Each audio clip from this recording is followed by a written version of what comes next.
Պատերազմ չի լինելու, եթե խորհրդարանական ընտրություններում հաղթի Ռոբերտ Քոչարյանի առաջնորդած ուժը։ Մենք ասում ենք, մենք բերելու ենք երաշխավորված խաղաղություն։ Երկրորդ նախագահը «Մեծ քաղաքականություն» ոդքասթի 3-րդ էպիզոդում պայթեցնում է իշխանական կեղծ թեզը։ Եթե մենք լինեինք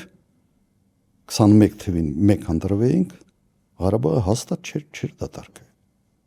Որտեղ այդ ապուշ հայտարարությունը չէինք ստորագրի Պրագայում, որը ամբողջ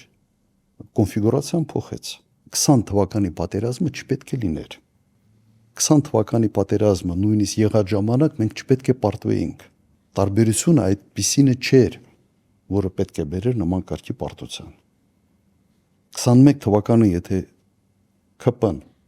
մեծամասնություն չունենար խորհրդարանում, Ղարաբաղը մենք չէինք կորցնի։ Սա ես շատ մեծ վստահությամբ եմ ասում եւ համոզված եմ, որ այդպես է։ Կորցրեցինք մեկ պատճառով։ Մի մարդ որոշեց, որ ինքը կարող է գնալ եւ ճանաչել Ղարաբաղը Արցախը Ադրբեջանի կազմում։ Առաջին դու այդ իրավունք չունես, դու ով ես։ Ղարաբաղի ժողովրդի անունից դու այդպիսի հայտարարություն անելու ուղղակի իրավունք չունեիր։ Երկրորդ նախագահի խոսքով խաղաղության ամենամեծ թշնամին հենց Նիկոլ Փաշինյանն է։ Մի մարդ, որը ընդհանրապես չունի վերլուծական ընդունակություն, որը չի կարող կանխատեսել, չգիտի թե ինչ չի կարելի անել արտաքին հարաբերություններում, հիմա խոսում է նրա մասին, որ ինքը որպես վարչապետ լավ է պատկերացնում, զրո պատկերացում։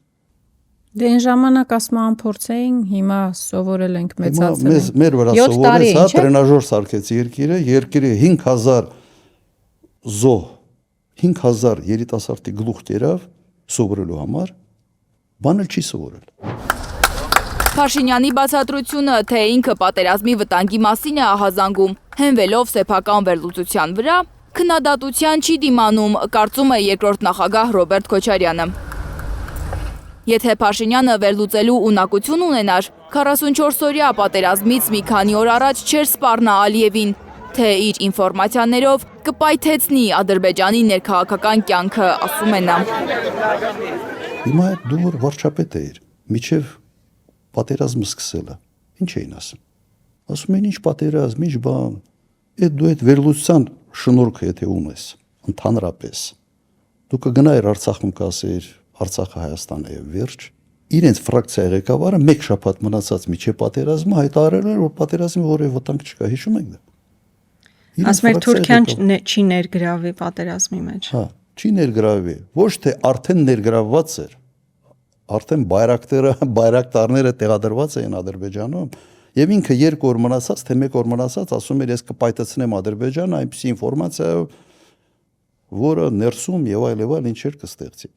Մեր երկրին փորձառու առաջնորդ է պետք, որ կանխատեսի խնդիրները։ Այդպիսի մեկը չէ Նիկոլ Փաշինյանը, ասում է Ռոբերտ Քոչարյանը։ Այս մարդը քաղաքականության մեջ ինչ արել է, մեթոդն ֆտիկը։ Բայց այդ ֆտիկի ժամանակ հազարավոր մարդիկ են զոհվել, հսկայական տարածքներ են կորցրել եւ հսկայական նյութական վնասներ են ունեցել, որպես միասին ժողովուրդ։ Եվ մենք չենք կարող, այսպես ասենք, այդ ոճը, այդ մոտեցումը չեն կարող որդեգրել, որովհետեւ մենք պարտավոր ենք ամեն ինչ հաշվարկել։ Եվ ընդհանրապես, երբ որ մարդ ընդունակ է իր ինտուիցիայով, ընդհանրապես գիտելիքներով կանխատեսել մի բան, սա նշանակում է, որ այդ մարդը ի վիճակի է տարբեր փաստեր, տարբեր հանգամանքներ, ասենց կպցնել այդ լեգոն հավաքել, այդ պատկերը ստանալ։ Ինքը դա չունի։ Ոչի չունի։ Երկրորդ նախագահը տարօրինակ է համարում, որ իշխանությունը պատերազմը կապում է իր անվան հետ։ Այն դեպքում, երբ իր նախագահության տարիներին մեր երկրի սահմաններին որևէ մեծամասշտաբ միջադեպ չի եղել։ Պարադոքսալը այստեղ է, որ ինքը փորձում է այդ պատերազմի վտանգը կապել մի մարդու հետ, որի նախագահության ժամանակ ամենից խաղաղ տարիներն էին։ Ես այդ միտքը կրկնեմ, գոնե մեկ միջին, այսպես ասենք, ծավալի միջադեպ չենք ունեցել սահմանների վրա։ Եվ ամենակից զոհերն ենք ունեցել բանակում։ Ամենիշի զոհերը միջադեպ չի եղել։ Փորձ նույնիսկ չի եղել որևէ բան որևէ տեղ անել։ Հիմա ինքը գիտեք իմ տպավորությունը, որ դուք էլ լավ ասացիք, եթե չեմ սխալվում, ասացիք, sense տղա է բերում մեր ժողովրդի գլխին, Առաջ գոնե դա այդ սպառնալիքները Ալիևներ հնչեցնում, հիմա այդ սպառնալիքները ինքն է հնչեցնում։ Հիմա ես չեմ բացառում վաղը դուետով հնչեցնեն, ասենց երկու հոգի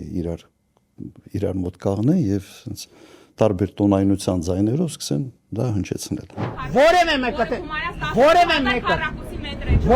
Խայտառակություն է զոհված հերոսի աղջկան իր մանկահասակ երեխայի առաջ փախած անվանելը։ որ փախածներով չփորձեք ասեք, որ ես Ղարաբաղ եմ տվել։ Ասում է երկրորդ նախագահը հիշեցնելով, որ արցախցիները 9 ամիս սովի են մատնված եղել, իսկ Հայաստանի իշխանությունը չի կարողացել անգամ հումանիտար օգնություն մտցնել Արցախ։ Ես չի կասկածում, որ ինքը այդպեսին է, իր շարասյունը վրայերթ է կատարում հղի կնոջ վրա 200 մետրի տարածության վրա հիվանդանոցից, ամենից լավ հիվանդանոցներից մեկից եւ շարասյուն անցնում գնում է։ Նույնիսկ շարասյան մեջ գտնվող բժիշկին չի թողնում հղի կնոջ մոտ։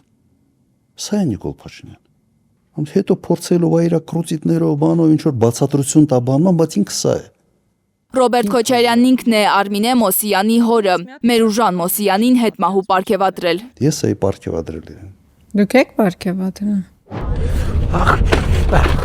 Լուրջ թեմաների շուրջ ասելիք չունի այս իշխանությունը։ Այդ պատճառով է, ըստ Քոչարյանի, խորհրդարանական ընտրություններից 2 ամիս առաջ վարչապետը զբաղված տեսախցիկների առաջ ծամելով։ Մի հետաքրքիր բան էլ նշեմ, ներկայացվել այնպես, ոնց որ sense պար ժողովուրդն է, էլի միայն կարտոֆիլը տուղ։ Չէ, այդպես է ներկայացում, լավաշ, կարտոֆիլ, սուջուխ։ Հիմա ձեզ մի հետաքրքիր ուղղակի բան ասեմ։ Եվրոպայի հյուսիսը ամենից հարուստն է եվրոպական երկրների մեջ։ Կրկնակի ավել են կարտոֆիլ ուտում Եվրոպայի հյուսիսում, քան հարավում։ Սառը երկրների sense ուտելիքի մեջ կարտոֆիլը շատ ավելի մեծ տեղ է զբաղեցնում, որովհետև էներգիան կալորիաները ավելի շատ են։ Բայց մարդկանց որ հիմար է տեղ դնեն, էլի, sense կարտոֆիլը տեղ ես ուտենք, այն ուտենք, կուկուրուզ ուտենք։